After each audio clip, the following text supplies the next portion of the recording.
الأهلي يخسر أول نقطتين في أول مباراة ليه في الدوري بالتعادل مع مودرن سبورتس بنتيجة 2-2. الماتش بدأ بسيطرة أهلوية. أخطر فرص الشوط الأول كانت تسديدة تريزيجيه اللي عدت جنب القائم. الشوط الثاني كان مولع. أحمد رضا افتتح التسجيل برأسية بعد ركنية من زيزو. مودرن رد بهدف حسام حسن بعد الرجوع للفار، وبعدها علي الفيل أضاف الثاني. لكن الأهلي رجع بالتعادل في الدقيقة 79 برأسية ياسين مرعي من فاول نفذه زيزو اللي صنع الهدفين. تعادل بطعم الخسارة. في رأيك مين يتحمل النتيجة، المدرب ولا اللعيبة؟ اكتب رأيك تحت. أبرز الأرقام: استحواذ الأهلي 68% مقابل 32% المودرن.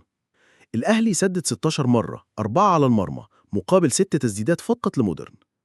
398 تمريرة صحيحة للأهلي مقابل 154 لمودرن. أما عن التقييمات، زيزو الأعلى في الأهلي ب8.2 بعده ياسين مرعي 8.1 وأحمد رضا 7.4. أضعف تقييم كان لمحمد شكري ب5.9.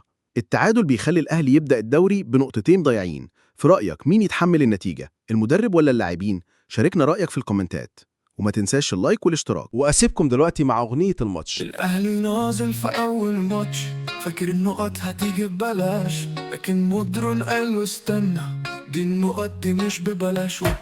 زيزو بيعمل اسيستات ومرعي بيطير في الكورنرات، لكن القصة مش خالصة، الهدف التاني جاب صداع. أول نقطتين طاروا يا قلبي طاروا، تعادل في أول جولة والحلم اتأجل بكرة، والجمهور مستغرب بيقول يا ولد ايه ده احنا كنا في الجول جول جول، لقيناها اوف سايد فجأة.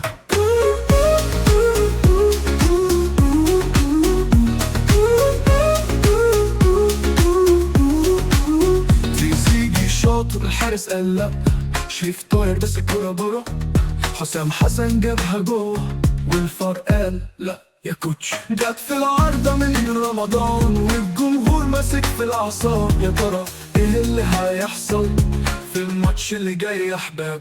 أول نقطتين طاروا يا قلبي طاروا، تعادل في أول جولة والحلم اتأجل بكرة، والجمهور مستغرب بيقول يا ولد ايه ده احنا كنا في الجول جول جول، لقيناها اوف سايد فجأة.